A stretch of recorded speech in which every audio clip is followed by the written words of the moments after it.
Hello दोस्तों, एक बार फिर से स्वागत है आपका आरोग्य आयुर्वेदा चैनल में। आज हम बात करेंगे क्या है कोरोना वायरस के लक्षण और निवारण। कोरोना वायरस जिसकी शुरुआत पिछले साल चीन के वुहान प्रांत के सी फूड और पोल्ट्री बाजार में हुई है, आज दुनिया भर के लिए एक गंभीर मामला बन गई है। यह वायरस आज तक दोस्तों क्या है यह वायरस, इसकी शुरुआत कैसे हुई, कैसे बन गई है एक ग्लोबल हेल्थ इमरजेंसी, अपने आप और अपने परिवार वालों को कैसे बचा सकते हैं इस वायरस से, क्या इस वायरस का कोई इलाज है, यह सब प्रश्नों का जवाब और इस वायरस की पूरी जानकारी जानने के लिए इस वीडियो को आगे तक देखते रहें। दोस्तों, कोरोना वायरस के लक्षण एक मामूली जुकाम से लेकर ज़्यादा गंभीर रोग की वजह हो सकती है, जैसे कि मिडल ईस्ट रेस्पिरेटरी सिंड्रोम और severe acute respiratory syndrome. Corona virus genetic है दोस्तों, जिसका अर्थ है पशुजन्य रोग। यह वायरस से इंसान और जानवर दोनों भुगत सकते हैं। यह वायरस को अभी सार्स कोव 2 का नाम रखा गया है और इसकी वजह से आने वाली बीमारी को कोरोना डिजीज 2019 जिसका संक्षिप्त नाम कोविड-19 है। इस वायरस के बारे में सबसे पहले चीन के वुहान प्रांत में पता चला है। 23 जनवरी को चीन की गवर्नमेंट अधिकारियों ने बाकी देश और दुनिया के सभी वाहन को, जिसकी जनसंख्या करीबन 1 करोड़ की है, उनके सारे सोर्स को काट डाला। वहां से आने जाने की सुविधा बंद कर दी गई और आने जाने वाले सभी ट्रांसपोर्ट को बंद करवा दिया गया। इसी प्रकार दोस्तों, Japan, south Korea, Thailand, Taiwan, United state की देशों में यह वायरस का प्रवेश और संक्रमण जनवरी के 20 तारीख के बाद बंद हो गया था। जनवरी 30, 2020 को विश्व स्वास्थ्य संगठन WHO ने इस वायरस आउटब्रेक को सामाजिक स्वास्थ्य इमरजेंसी घोषित कर दिया था, जो कि एक अंतर्राष्ट्रीय चिंता का कारण बन गया था। तो दोस्तों, अब हम बात करते हैं क्या है कोरोना वायरस के लक्षण। कोरोना वायरस से पीड़ित जनों के लक्षण अनिवार्य होने के 2 से 14 दिनों के बाद दिखाई देते हैं। यह लक्षण अधिकतर सौम्य होते हैं और सामान्य रूप में इसकी उपेक्षा की जाती है।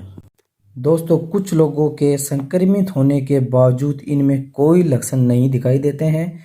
कोई लक्षण न दिखने पर भी यह संक्रमण हो सकते हैं। इसी तरह आपके शरीर की वायरल लोड वायरस की संख्या एक गंभीर लक्षण वाले व्यक्ति के समान हो सकते हैं। तो दोस्तों, इसका मतलब है कि आप उतना ही संक्रमण के संकट में हैं जितना कि कोविड-19 के सीरियस पेशेंट हैं। 80% लोग किसी विशेष इलाज के बिना भी ठीक हो जाते हैं। यदि आप हाल ही में कोविड-19 कंटेनमेंट जोन में हैं, यात्रा करके लौटे हैं, तो आपके साथ साथ उन सभी लोगों को यह संक्रमण हो सकता है जो आपके या आपके परिवार के संपर्क में आए हैं। ऐसी स्थिति में 14 से 21 दिन की सेल्फ क्वारंटाइन स्वयं संरोधक करना आवश्यक है। दोस्तों, अब हम बात करते हैं कोरोना वायरस से पीड़ित लोगों के लक्षण कुछ इस तरह के होते हैं जो आपको वीडियो की स्क्रीन पर दिखाई दे रहे हैं। बुखार होना, थकान होना, सूखी खांसी, नाक का बंद होना, गले की खराश, सांस लेने में कठिनाई।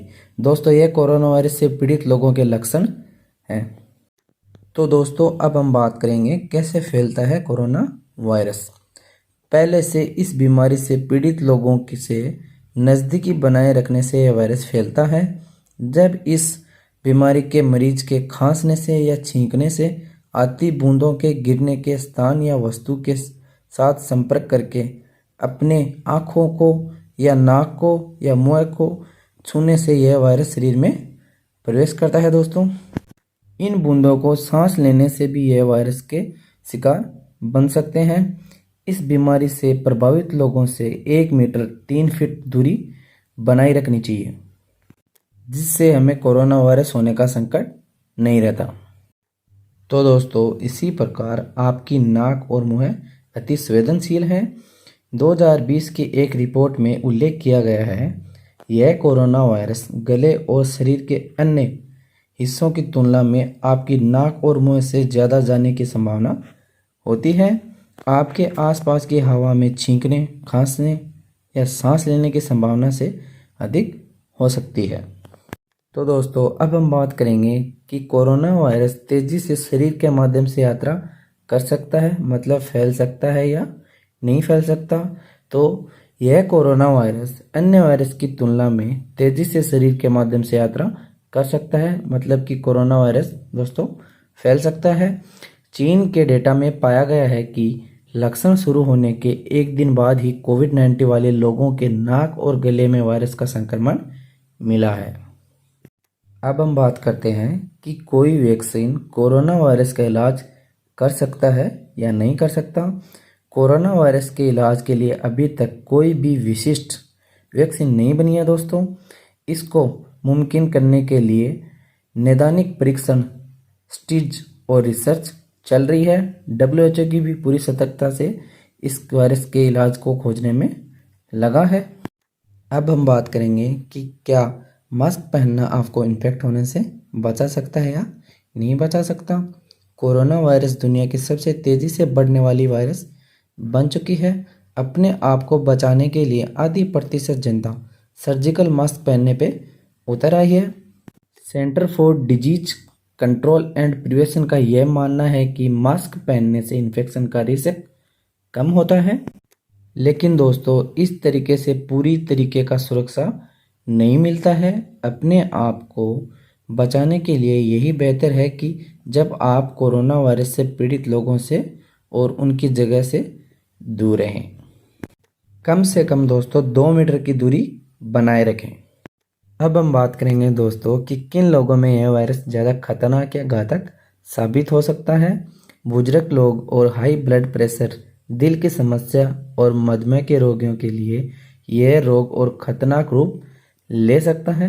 इसके अलावा पहले से ही किसी रोग के मरीज या इम्यूनिटी कम होने वाले लोग पर यह वायरस का ज़्यादा आसानी से प्रभाव पड़ता है दोस्तों। इसी प्रकार क्या HIV की वैक्सीन इस वायरस का इलाज हो सकता है। थाईलैंड में कुछ डॉक्टरों का यह मानना है कि HIV के इलाज में इस्तेमाल किए जाने वाली दवाओं का मिश्रण कोरोना वायरस का इलाज कर सकता है। इनके अनुसार इस दवाई के देने के 24 घंटों में चौंका देने वाली रिकवरी देखने को मिलती है, लेकिन इस मामले को सही मानने के लिए कोई भी पक्का सबूत नहीं है दोस्तों। किन चीज़ों का पालन करके आप अपने आप को सुरक्षित रख सकते हैं। हालांकि आज तक कोई भी कोरोना वायरस की वैक्सीन नहीं बनी है या दवाई नहीं बनी है। कोरोना वायरस के इलाज के लिए WHO और CDC के अनुसार निम्नलिखित चीज़ों का पालन करके इन्फेक्शन की रिस्क को कम किया जा सकता है, जैसे कि अपने हाथों को कुछ समय के अंतर नियमित रूप से साफ करें दोस्तों। साबुन और पानी का उपयोग करें या अल्कोहल अतिरिक्त सैनिटाइजर से हाथ धोएं। खांसने या छींकने पर अपनी नाक और मुंह को अपनी मुड़ी हुई कोहनी या एक टिश्यू से ढक लें। कोविड-19 से पीड़ित लोगों से या खांसी या छींकने वाले किससे भी सुरक्षित दूरी बनाए रखें, दूर रहें। अपनी आंखें, नाक या मुंह को न छुएं। यदि आप अस्वस्थ महसूस करते हैं तो घर पर रहें। अपने बर्तन, गिलास और बेड किसी से भी शेयर ना करें। यदि बुखार है, खांसी है और सांस लेने में कठिनाई होती है तो इलाज करवाएं। इसी के साथ दोस्तों ज़्यादा इस्तेमाल करने वाले जगह को नियमित तरीके से डिसइंफेक्टेड से साफ करते रहें। अगर आप बीमार हैं तो पब्लिक जगहों से दूर रहें, जैसे कि स्कूल, ऑफिस। और अब इसी के साथ अपने स्थानीय स्वास्थ्य प्राधिकरण के निर्देशों का पालन अवश्य करें। अब हम बात करेंगे कि डॉक्टर से संपर्क कब करना है। कोविड-19 के संक्रमण गंभीर होने से मिडल ईस्ट रेस्पिरेटरी सिंड्रोम और सीवियर एक्टिव रेस्पिरेटरी सिंड्रोम संक्रमण हो सकता है।